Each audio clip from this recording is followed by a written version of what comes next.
Olá pessoal, sejam bem-vindos ao nosso podcast. Eu me chamo Gabriele Conceição, sou estudante de medicina do primeiro período da Faculdade Unitepac em Araguaína, Tocantins. Trouxe nossos dois convidados, Gregório e Gabriel, que pegaram o projeto de extensão e colocaram na metodologia que iremos abordar hoje, que é a pesquisação. Desde já sejam muito bem-vindos ao nosso podcast e é isso.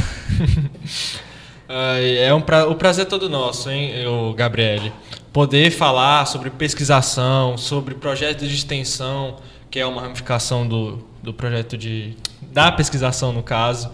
É muito importante destacar isso, porque é algo que está sempre presente, né, no nosso meio acadêmico. E a gente, como acadêmicos de medicina, é importante a gente ficar frisando nessa tecla. Exatamente, Gabriel. Como você muito bem disse aí pra gente, está muito presente na nossa vida acadêmica a pesquisa científica, a pesquisação, projetos de extensão e todas essas variantes, né, que a gente sempre tem aí.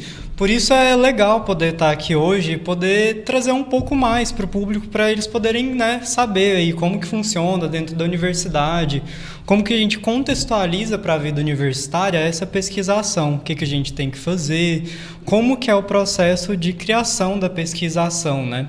E tá cada vez mais importante aí para as provas de residência, tá contando pontos, né? Então é importante a gente estar trabalhando com isso desde o início da vida acadêmica. Com toda certeza, a gente precisa entender antes, né? Antes de tudo, a gente precisa saber como que funciona, como é criado um projeto de extensão baseado na metodologia pesquisação. Vocês poderiam explicar para o pessoal, por favor? Posso sim, Gabriele. Primeiro a gente tem que entender o que é a pesquisação. A pesquisação é uma atividade que você vai fazer uma pesquisa, uma coleta de dados, podemos dizer assim. Você vai analisar como é que está a situação e aí depois você vai partir para a ação. Depois que você fez toda a sua pesquisa, depois de ter coletado os dados, o que precisa e o que você quer fazer para alterar. Aí quando você terminar a parte teórica, você vai para a parte de ação, né? Que aí na parte da ação você vai aplicar aquilo que você coletou de todos os dados. E aí a gente vem. Tem todo um projeto antes, né? Tem todo um projeto antes. E aí que a gente vai para o projeto de extensão. O projeto de extensão nada mais é do que um dos ramos, né? Um dos ramos da metodologia de pesquisação.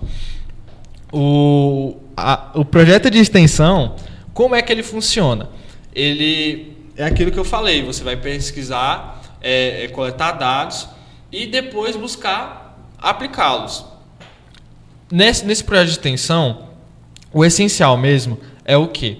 Trazer esse conhecimento acadêmico e trazer ele para as comunidades, entendeu? Juntar o acadêmico com o não acadêmico, para poder melhorar a sociedade em aspectos sociais e esse tipo de coisa. Exatamente, Gabriel. Como você falou, às vezes o aluno, elaborando esse projeto com a metodologia de pesquisação, ele pode focar só muito em um ou só muito no outro, quando os dois eles andam juntos. Para você ter a ação eficiente, você tem que antes ter feito um projeto bem feito para poder levar para a comunidade de uma forma que seja útil para ela. Eles precisam caminhar juntos, então. Exatamente. Assim, antes da gente saber quais foram os objetivos escolhidos, a gente precisa entender como que eles foram criados, né? Então, assim, o que vocês pensaram? Como é que vocês tiveram a ideia? Como que é criado os objetivos antes de partir para a ação?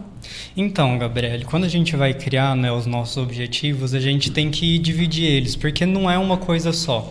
Às vezes a gente pode, assim, quando a gente não tem esse contato tanto assim com a pesquisa científica, a gente pensa que os objetivos são só isso, objetivos, só que na verdade é mais complexo que isso. Porque a gente tem os objetivos que a gente vai realizar durante o nosso projeto, né? Durante o nosso projeto, que são os objetivos específicos. Então, ali, quando a gente acabar o projeto, a gente pretende já ter concluído todos eles. E a gente vai ter também os objetivos gerais, que são num período mais longo, né? Num prazo de mais tempo. Então, depois que a gente termina nosso projeto, a gente busca ainda afetar a comunidade positivamente. Com isso, a gente tem nossos objetivos gerais, né? Que vão ser aqueles que vão além do nosso projeto. Vai ter um impacto na sociedade depois que a gente já tiver concluído, ou seja, a médio e longo prazo. Com toda certeza. Quais foram os objetivos que vocês desenvolveram nesse projeto de extensão? Os nossos objetivos são padrões, na verdade, né? Que é buscar, é aquilo que eu já tinha falado antes, né? Também, se você observar bem, trazer o conhecimento, deixar ele democrático e usar esse mesmo conhecimento para auxiliar, fortalecer uma comunidade, diversos projetos de extensão. Não tem esse foco, tem esse aspecto social, entendeu? É aquilo. Acadêmico e não acadêmico, juntar, não deixar ele, como é que fala, centralizado, todo esse conhecimento e não botar ele na prática, porque a gente vive numa sociedade, né? A sociedade, todo mundo integrado, todo mundo tem que se ajudar. Então, esses foram os nossos objetivos, assim, em geral. Pois é, né? O grande diferencial da pesquisação é a gente poder compartilhar o que a gente faz aqui dentro com quem está lá na comunidade, para eles perceberem, né? Poxa, a universidade ela faz uma diferença na cidade, né? Quando a gente faz essa pesquisação, tem uma soma para a vida de quem está na comunidade, para quem está no dia a dia. Então, é realmente isso, compartilhar o que a gente faz aqui dentro com quem está lá fora. E é muito importante a gente sair desse ambiente da universidade e levar o nosso conhecimento, levar o que a gente pode fazer, né, para as outras pessoas, para a comunidade, sejam elas quais foram as necessidades que elas precisam. A gente falou dos objetivos, falamos do que é o projeto de extensão e qual foi o tema, o foco principal de vocês nesse projeto de extensão? A gente já está falando disso aqui desde o início, né? Então vamos ser até redundantes aqui para deixar isso bem específico. Com o projeto de extensão, a gente quer usar a formação acadêmica para formar pessoas para atender no SUS. Ou seja, a gente quer transformar o que a gente vê aqui dentro como algo útil para quem está lá fora. Então, o nosso projeto de extensão está pensando justamente nisso. A gente vai fazer a formação do acadêmico para que ele possa trabalhar em favor da comunidade. O que levou vocês a escolherem esse tema para ser abordado aqui nesse podcast hoje? Olha, eu acredito que seja muito por conta do senso crítico nosso, de ver a gente como aluno de medicina, saber o impacto que a saúde tem. Então, a gente pesquisou e analisou o impacto que ações políticas e a participação da comunidade também no SUS, entendeu? Porque ambos têm grandes papéis, tanto a comunidade em si, quanto as ações estatais, né, que traz investimento, esse tipo de coisa, traz os recursos, e a comunidade também ela está sempre presente. Assim, você comentou sobre os impactos, né? Eu acredito que, além de ter impactos positivos, também vem a ter impactos negativos no desenvolvimento do projeto. Então, quais foram as problemáticas que vocês tiveram nesse projeto? Bom, Gabriele, a gente sabe que o Brasil ele tem vários problemas, como qualquer outro país, e um deles é o SUS, que é uma coisa muito boa, né? De fato, o SUS é um diferencial na saúde brasileira, ele é positivo. Só que ele precisa ser melhorado. A gente teve as reformas sanitaristas, desde o século passado, elas já vêm querendo trazer uma melhora na saúde das pessoas, até pela prevenção e pelo combate direto à doença. Só que a gente ainda tem que trabalhar nisso, porque às vezes, quando a gente está na universidade, até nós que somos acadêmicos, a gente sabe disso, né?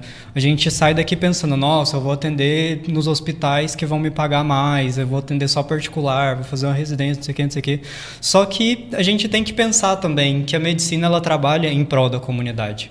A gente tem que pensar que quando a gente está conversando com um paciente, a gente está salvando a vida de alguém. Para a gente pode ser só mais um paciente, só que vai fazer a diferença na vida de uma pessoa. E o profissional, quando ele está na formação, muitas vezes ele não enxerga isso. Então esse foi o problema que a gente achou, sabe? Os alunos, às vezes, eles não têm essa visão ampliada do que é o ser médico. A gente não tem essa visão assim de que a gente vai ter que atender na comunidade e que a gente vai, mais do que ganhar dinheiro, né, que é o que todo mundo quer, a gente vai estar prestando ali um serviço e melhorando a qualidade de vida das pessoas, além da saúde.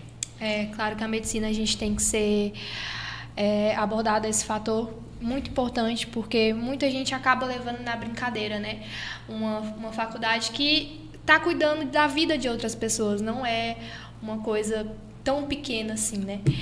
E quais foram as soluções que vocês obtiveram para resolver esse problema? As soluções que a gente buscou, assim, que a gente está buscando fazer, é deixar claro, na formação e nos já formados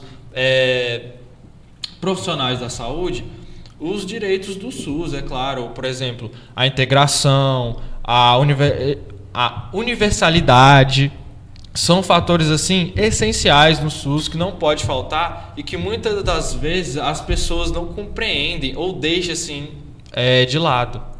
Então, eu acho que essa parte é essencial para poder fazer uma reforma sanitária, mudar o nosso sistema de saúde, que, querendo ou não, ele é diferencial do nosso país. O SUS é um diferencial. Muitos outros países têm uma condição assim privada, por exemplo, os Estados Unidos, a saúde chega a ser algo muito caro.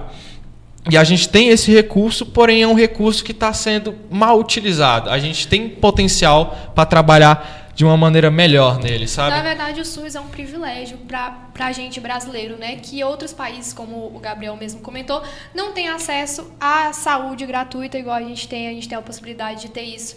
Então, apesar de ser um privilégio, precisa ter melhorias, né, nesse âmbito. Exatamente, como você disse, né? O SUS ele é muito recente. Se a gente vê, ele tem o quê? Uns 30, 40 anos de criação, foi em 1988, com a nova Constituição, né? Ele foi definido como um direito, né? Uma garantia da população. E por mais que ele seja muito bom na teoria, ele ainda tem pontos a melhorar. É uma vantagem, claro, esse sistema gratuito de atendimento, só que não adianta ser de graça e ser ruim. Por isso a gente tem que estar sempre trabalhando ali para a melhora desse sistema de saúde. E como que vocês colocaram em prática, então, essas soluções que vocês tiveram? Então, Gabriele, a gente pegou dados, né, do Ministério da Saúde e a gente meio que sintetizou eles, olhou todos e colocou assim no nosso projeto para ficar mais claro, para ajudar a gente a visualizar o que precisa ser mudado. A gente pegou dados financeiros, né, do Ministério da Saúde em relação ao SUS para poder trabalhar com esses dados e, além disso, a gente viu reuniões virtuais das equipes de atendimento primário à saúde para melhorar essa intercomunicação e conseguir, de fato, utilizar o SUS da melhor maneira possível, né? Tornar o SUS prático e eficiente para a comunidade poder usar ele. Com toda certeza. Bom, meninos, a gente está finalizando o nosso podcast. Eu agradeço muito a participação de vocês hoje. Tenho certeza que foi um momento de grande aprendizado, tanto para mim quanto para o pessoal que está assistindo a gente. Agradeço novamente a disponibilidade e a participação de vocês. Agradeço a equipe técnica que fez o nosso podcast ser possível. E é isso, até a próxima. Tchau, tchau. Tchau, tchau. Obrigado. Tchau.